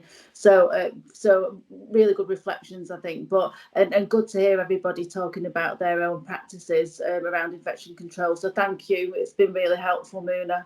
Thank you. So I think, Anna, one of the points that you and I will want to make is that as local public health teams, we're available to offer advice and support. So please do get in touch with us or with your social care teams. And also, please do share good practice that we can whiz around the region. So please keep this conversation going. So over to Karen now. So Karen, the brown source, and then also your reflections. Yeah, I'll share the brown source test. We recognised that at the beginning of the pandemic that people were living with dementia and not able to express that they were not able to taste or smell their food. So the team struck upon the idea of offering up a small amount of brown sauce on a teaspoon to see if residents reacted to that. And if they reacted to that, then they had taste and smell probably. But if they didn't react to that, then there was a possible indicator that they could have been experiencing those symptoms of COVID, and that would lead us on then to do a COVID test, which generally we got positives from as a result of that. So it was just a good indicator for people that are non-communicative, and actually I think that goes for people with learning disabilities and other abilities to communicate. So not just people living with dementia, anybody who isn't able to communicate effectively, just as one of the indicating symptoms. So yeah, that was our invented brain source test at Rose Court that we've shared widely. My reflections are, I think it's been an excellent presentation. I think it's really useful to understand the process of particularly the RAG-T testing now and the implications for how it's going to support visitors, but also that we are able to take a measured approach in this and not be rushed into, because we understand relatives are very keen, but to be able to take a positive risk-taking approach to the process and use the tools at our discretion rather than be rushed. So I think that's been really useful for me as a registered manager to make an assessed judgment on what we do next. Thank you very much, Karen. And you have shared already also some other areas of practice, good practice, like the glitter test and the warm treat for hand hygiene. So it's great to keep those examples coming, and it's sort of really good to hear from Care Homes Direct what your perspectives are. So as we plan the next webinar going into January, maybe the new year, we'd encourage any of our care home colleagues who've been in this webinar to make contact with us, and we can share good practice on the topics that you'd want to talk about and that other care homes would want to hear. So let's keep the conversation going. And over to Paul. Paul, so what have you sort of reflected, particularly some questions in the chat? Yeah, I mean, the great thing is we've taken an approach of maximum caution. So we're trying to do the best that we can. We use a high sensitivity test 3 days before they arrive in the home, test on the door to pick up those that might have slipped through, and we then have the belt and braces that you should maintain cross-infection within the home. It hasn't been helped by this release of the Department of Health showing a relative going into a home and hugging, their relative. You can do that, but there is a risk involved. We've made it as small as possible, but there is still a risk. And if that resulted in an infection within the home, it will spread within the home. So we want to avoid this if we possibly can. And that's the reason for the suggestion of this sort of really cautious approach to it. And not to rush in and say, yes, it's fine, which is what many people think from the mixed messages that come out of government. If we're going to be really careful and not have an explosion of cases again in care homes, we've got to maintain our vigilance until we can get the vaccine in and get all of you protected against infection. Thank you very much, Paul. Thank you. And over to Martin then. Martin, what are your reflections, having sort of gone round the different speakers? Over to you. Yeah, thanks, Muna. Yeah, I think the most important thing to me is that, like it's been mentioned a couple of times, that testing isn't the be-all and end-all, that it's only going to be effective in combination with a wide variety of infection prevention and control measures, and it's only doing everything well that we can enable safe visiting. Thank you, Martin. And it's been your modelling, your work in terms of looking at those numbers of potential false negatives and how we can reduce them. And also, Paul, your scientific virology evidence in terms of what we can do with that time window where a rapid antigen test is most likely to tell us someone's infectious. That's been really helpful for us to arrive at a Greater Manchester position. So for me, I think one of the questions that I had in the chat was, there's so much different guidance coming from out of maybe media or care home businesses or even local areas. So which guidance do we follow? It's following the sensible guidance, because being able to explain why we're putting in these measures, it explains that we really care and that we're really protecting our residents from getting the virus into the care home. So we follow the best available evidence and the advice that's available to us. And if you have any further questions, please go to your local public health team, your infection control team, and they can help you with that. And around the messaging as well, we can help with that messaging. We've got a standard letter that were produced for Greater Manchester that you could adopt in your care home and send it to your families, because then it's the same message that all the families are getting across Greater Manchester. I'll pass on now to Liz. So Liz, your reflections from today's webinar. Yeah, it's been really interesting, Muna. I have a challenge leading 258 homes in different authorities to be able to deliver the same service to our loved ones. So we will have to adapt what we do depending on the local areas and the local support. This may not be available in all areas, and you know, for my homes on the call that would have had the guidance saying that as an organisation we would support the lateral flow testing because that is the only option open to us in many areas. There will be some confusion, but we always want to work in partnership with local areas too. But we work with many local authorities in different tiers across the country. So you know, all we want to do is to offer families to reunite in the safest way that's possible. So if we have to make different decisions in different areas to support that, then we'll have to be flexible enough to do that. Thank you, Liz. And it's remarkable, really, that it's sort of the fact is that you've got so many thousands of residents that you're responsible for, making sure that your care homes are as protected as possible. So one of the good things is, of course, the PCR testing is the national portal, is available anywhere in the country. So if you wanted to shore up your lateral flow testing for your care homes right across the country, there is access to Pillar 2 testing via the national portal. So then, Michelle, any reflections from you? Oh, we might have lost Michelle then, or Marita. I think we've lost them, but Liz, if you could pass on our thanks, really, because it's been really helpful to hear their practical perspective. Absolutely, I will. Thanks. Thank you. Kathy, your reflections then.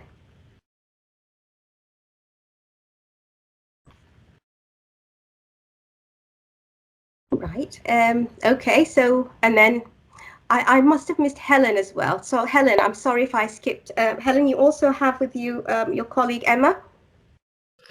Hi, Muna. Thank you very much. I just want to echo really what everybody's been saying, but Emma Vardy is a consultant who joined me today from our delirium programme of work, and she's put in the chat, and I really want to say this very strongly, how impressed but not surprised we are at the wonderful work going on in care homes. So many thanks. It's been wonderful to hear all of that today. It really has been reflected in the webinar, so thank you. And if we can be of any support, do email us and make contact. We will help you with any delirium and related dementia issues that we can. Thank you.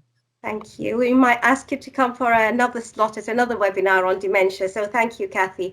I wonder if we've lost, thank you, Helen. So I wonder if we've lost Kathy McGurk. So I think, yes, Kathy will have had to leave the webinar. Brett, any final thoughts? It was just summed up really well. So I won't try and add on, but yeah, just incredible to hear what you guys are doing at the moment to support the people using your care homes, etc. And it's really important as well, you know, at Care Quality Commission at the moment, we're really trying to push the adult social care sector. Now that the importance of that sector has been really highlighted, you know, once a crisis hits, everyone realised how important that sector is. And so everything you're doing is not going unnoticed. It's getting to where it needs to go. And yeah, just massive, you know, really heartwarming to hear all your stories. So thank you very much indeed for inviting me. Thank you very much. And so just to sum up then, this webinar has been recorded. We will share the recording. We will share the slides as well. And we'll wrap up some of these questions into frequently asked questions. Some of them we weren't able to respond to. We will definitely in the document that we send out. So I think that's it all from us. Expect us on the 4th webinar in the new year. Please let us know the topics that you'd like us to represent. And if you'd like to contribute, share good practice, please do. Thank you very much, everyone. And I hope you have a good afternoon and safe visiting over Christmas. Thank you.